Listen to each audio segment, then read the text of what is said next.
join me at Comic-Con this year, so she's having to watch from the wings a lot, but Juliana was nice enough so you have to be quiet. Just be quiet.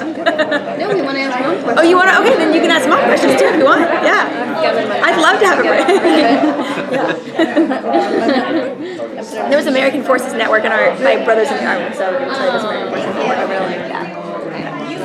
Hi guys. Hi.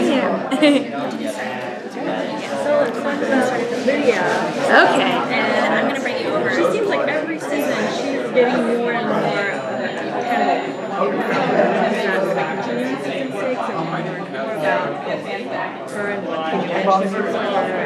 I mean, you definitely had learned about her personal family history with being a Banshee, and this season we played with a lot of time periods, and so there was perhaps a Banshee connection to one of them, and how much does that have to do with Lydia or not is the question.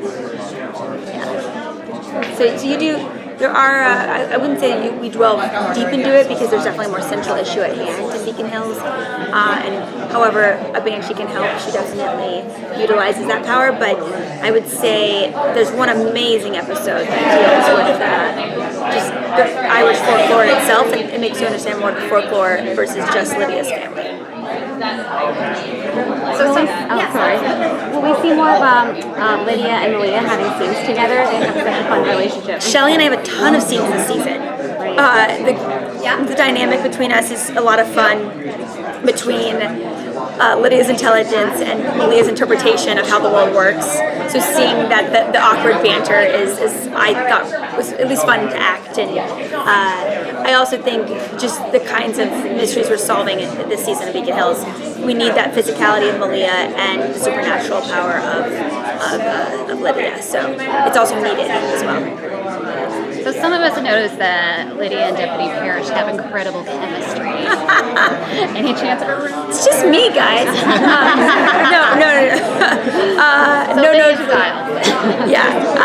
So you're talking about for Styles or for Parrish? Well, we noticed Parrish and Lydia have great chemistry on Very screen. sweet. So I've known Ryan for 9 years. 9 years. I've lived here for 10 and I've known him for 9. So I've known Headland that long too. So is there a chance of romance in season 6? I can't tell you those things. That's the most kept secret. Lydia definitely has a connection to someone in season 6. Yeah. Does she have many scenes with Deputy Parrish? Stay tuned. We both have really interesting roles in season 6. Yeah. So what can you tell us? I know, these are terrible answers.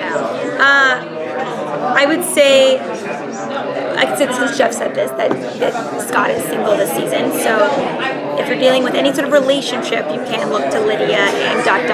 somebody else. Yeah. So last season was really hard on Lydia because in Eichen House. Is it any easier? It is. The physicality for me this season was easier. It definitely was. I think I break out of my insane asylum and I'm able to come back down to earth a little bit. Unfortunately, that means me wearing more heels. And I'm more part of the pack solving the central issue, which is a pretty massive issue. If you can believe it, it's the biggest problem we've had on Team Wolf yet. I know that's saying a lot and promising a lot, and I can promise you that delivers. It is actually the biggest problem we've had in Beacon Hills in the series. For the first part of season 6 at least, yeah. Has Lydia changed any since she's learned more about controlling her powers?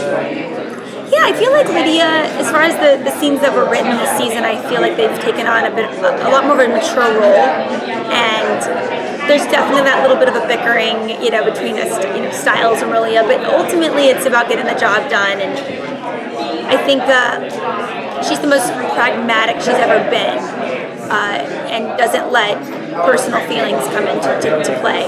So I think that she's the most mature she's ever been on the show.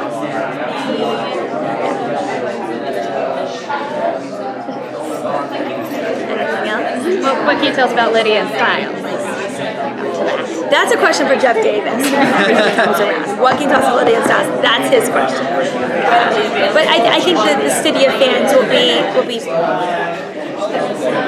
at least entertained, to say the least. So I asked this before to someone else, Yeah. but if you could write an episode, what would you have your character do? I want to say it was the 8th episode. It was this episode written by our writer Angela Harvey. She wrote a fantastic episode for Lydia's situation, at least. It was fantastic. It was one of my favorite episodes that Lydia got to go through. And it was a lot of days on set for me, but it was really fun. So yeah, I would say my perfect episode has been written. It's 608. I think it's 608. She's gonna kill me. It's either 606 or 608. But it's the episode that Angela Harvey wrote. Yeah, it deals with a different time period. Yeah. When you think about the supernatural creatures that you've dealt with on the show, what is your favorite one? Is it one that you've already dealt with, or one that we're going to be dealing with in the new season? This season 6A is very similar to season 3A. And those are my favorite kind of villains where it's more mental and there's not a lot of effects, there's not even a lot of physicality. It's just two people in a room and the Go game, the Japanese Go was my favorite idea of messing with someone's mind. I mean, like Sounds of the Lambs is my kind of thing. So I like that the villains this season, although there is a lot of action involved, it's how it really gets to you, how they whittle you down, and it's more mental. And that's why I really like this season, because it reminds me of 3A. Which is, so to answer your question, it's coming up, and it was in 3A. Yeah. Are we going to get more fighting scenes for Lydia? I don't have a ton of fighting this season. That's one thing I can tell you. No, I don't. I think it was a matter of getting out of Aiken, and a lot of it was, I felt like I was fighting most of the season because we shot this one breakout in so many different lights of, flash forwards and flashbacks. So I would say not a lot of fighting for Lydia. A lot of fighting, but not for Lydia. Yeah, there's also it's a dual villain situation going on. I realize I've only been talking about one of them, but the other one is very physical. Yeah. I'm trying to figure out your shirt. You can. Oh yes. If you know this, you can pee next to me. It's a shirtwithhomies.com/equality, supporting equality for the bathroom bill in North Carolina, and it's a great shirt. It's for sale, and we're just raising awareness about it. Awesome. Great. Thank you so much. Yeah, thank you guys. Appreciate it.